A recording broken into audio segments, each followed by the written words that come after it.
นำมาเมื่อมาเมืองยมมาลาสาวงามในธรรมศาสตร์งามกินขาดสวัสดสวัยดินแดนเข้า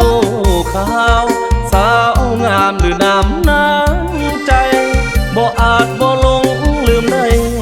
ลงหักปักใจทุกวันเวลาหรือสาโดดเด่นและเห็นเขตทินเทินสองสายน้ำลำคลอง